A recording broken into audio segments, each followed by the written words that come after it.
రణరంగం నేడే చూడండి బాబు, నేడే చూడండి. రామ భీమాంజనేయ యుద్ధం. ఏమి నాటకం ఏమిటో, స్టేజ్ మీద ఆర్టిస్టులు లేరు, స్టేజ్ ముందు ఆడియన్స్ లేరు, ఏం చేయాలో ఏమిటో. ఏమైంది గురుగారు టెన్షన్ పడుతున్నారు? టెన్షన్ కాక మరేంటి నాయనా ఇది? చూడు నాయనా లవా, ఈ టైటిలే కొంచెం తేడాగా ఉంది. తీసుకొచ్చి వీంటి ముందు పెట్టావు, తేడా ఏమి రాదు కదా. గురుగారు మీ పర్ఫార్మెన్స్ చూశాక కాశీగడ చప్పట్లు కొట్టాలి, జనాలు ఈలలేయాలి.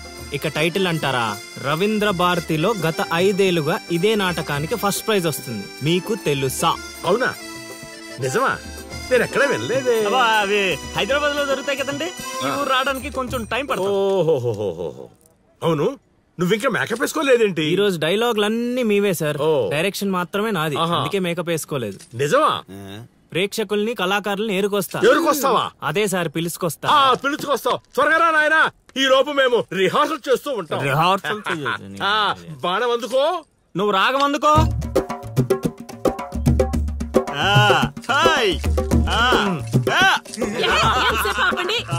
కొట్టుకుంటే లేకపోతే కూసండి. నాకు కూడా చాలా చిరాగ్గానే ఉంది. ఎక్కడ వీళ్ళు? ఎవరు వీళ్ళు? వీళ్ళు కూడా మనలాంటి గులాకారులే గురుగారు. ఓహో, ఏం జరుగుతోంది నాయనా? యుద్ధమా? సిద్ధమేరామా నాయనా? ఆయుధాలు జాగ్రత్త నాయనా, దెబ్బలు తగులుతాయి. ఇవే కదా. సరే, అలాగే. రే హార్మోని వస్తావేంట్రా? వాయించో. ఓకే గురుగారు. కాసుకో భీమా.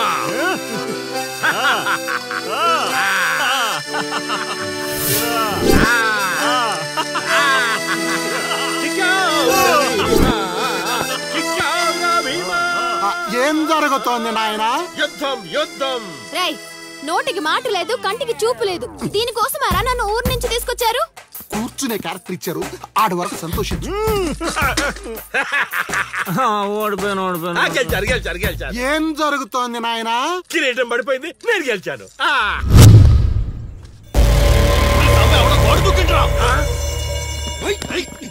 అమ్మడి అమ్మ, నాటకం ఇంకా స్టార్ట్ కాకుండానే ఈడేదో అదో పని చేసినట్టున్నాడు. ఒరే బాబా వస్తున్నానుండ్రా. హనుమా పరిగెత్తరా బాబా, ఆడేదో కొంప ముంచిలా ఉన్నాడు. రారా. గోడ దుక్కున్నాడనా? మీరేంటి సార్ ప్రతిసారి నన్నే తగులుకుంటారు? ఏంట్రా కథ? నా ఇంటి చుట్టూనే తిరుగుతున్నావు. మొదటి నుంచి నీ మీద నాకు అనుమానంగానే ఉంది. అనుమానమా? అమ్మా మహాతల్లి, నీకింతకు ముందు చెప్పాను, ఇప్పుడు చెప్తున్నాను. నా పేరు లౌడు, నేను పగటి వేషగాడిని. ఏదో మా హనుమంతుడు తప్పిపోతే వాడిని వెతుక్కుంటూ వచ్చానంతే. కావాలంటే మా నాటకాల సెటప్ కూడా మీ ఇంటి ముందే వేసాం, చూడండి. ఏమండి గురుగారు, ఇద్దరు ఆహో. వీడేంటి మళ్ళీ గుంపులో ఉన్నాడు? నన్ను నమ్మండి అమ్మా. అమ్మా నమస్కారం. అమ్మా నువ్వేంటారు మళ్ళీ ఇక్కడ? సార్ మన హనుమంతుడు తప్పిపోతే వచ్చాను గురుగారు. హనుమంతుడు తప్పిపోయాడా? ఎక్కడరా హనుమంతుడు? అవును కదా, తప్పిపోయాడు హనుమంతుడు. ఇడుగో మా హనుమంతుడు వచ్చేసాడు బాబు. ఇంతసేపు ఎక్కడికి పోయావురా? వెళ్ళానండి. వెళ్ళకూడదా అండి? మీరు ఎలా చూస్తే మళ్ళీ వస్తుందండి. అమ్మా ఇక మీదట వీడు ఈ ఇంటి పరిసర ప్రాంతాల్లో కనపడకుండా చూచే పూచి నాది తల్లి. ఈ ఒక్కసారి క్షమించి వదిలేయమ్మా.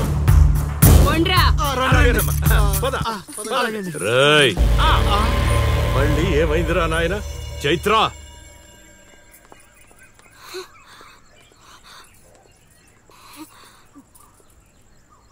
ఎవరో తెలుసా? తెలుసు.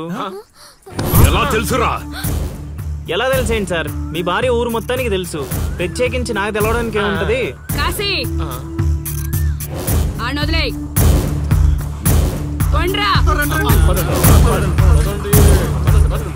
ఓ మనిషిని మాటి మాటికి కదిపితే అదే మనకు ప్రమాదం అవుతుంది.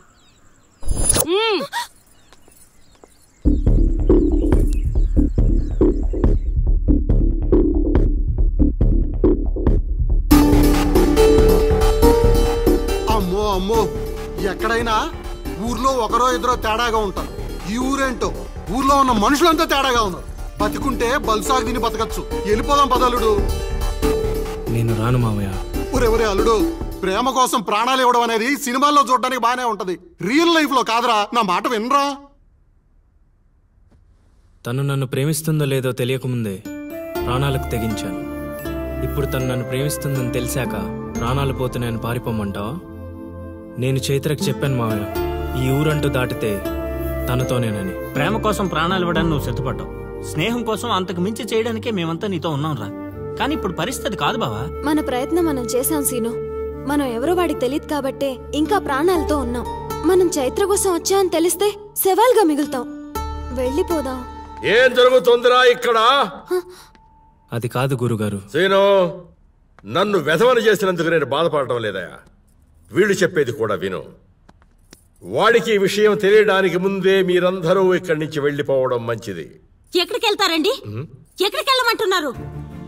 మీ అక్క కూతురు వాడి వల్ల చనిపోయినా మీరు వాడిని ఏమీ చేయలేకపోయారు. చైత్ర వాళ్ళ అమ్మ నన్ను వాడి నడు రోడ్డు మీద నరికేసినా సరే వాడిని ఎవరు ఏమీ చేయలేకపోయారు. ఇప్పుడు ఆ అబ్బాయి తన కోసం ఏదో చేస్తానంటున్నాడుగా, చేయనివ్వండి. వాళ్ళ కోసం మనం ఏం చేయగలమో అది చేద్దాం.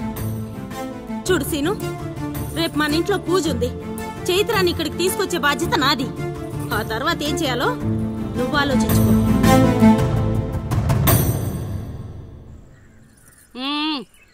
ఏంటిలా వచ్చావు? అమ్మా, అది రేపు పొద్దున మా ఇంట్లో పూజ పెట్టుకుంటున్నాం. అందుకని మీరు కూడా వస్తే బాగుంటుందని. అది మీరు వచ్చేవాళ్ళు ఎవరు లేరు. పో.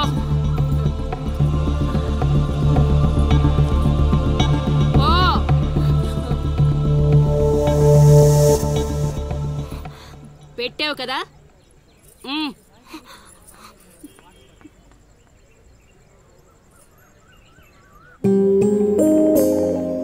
చైత్ర, ఈ ఊర్లో నిన్ను కాశీ ఇంటి నుంచి బయటికి తీసుకురావడం అనేది ఎవరి వల్ల కాదు.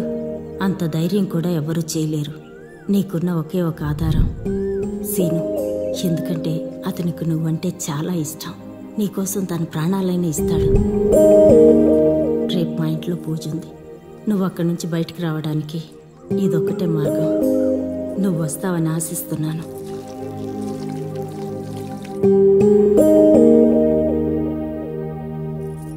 అక్కడ పెట్టు. ఏం మాట్లాడవేంటి?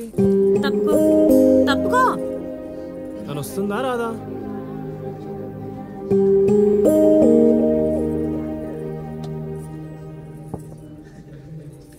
అరే,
పట్టుకున్నది వదలడానికి కాదు, ఒక్కసారి వదిలినందుకే ఇక్కడ దాకా వచ్చాను. మరి ఎందుకు వచ్చాను? అక్క చెప్పింది నేను నమ్మొచ్చని. అక్క చెప్పిందని నమ్ముతున్నావా? నేను ప్రేమించాను కాబట్టి నమ్ముతున్నాను.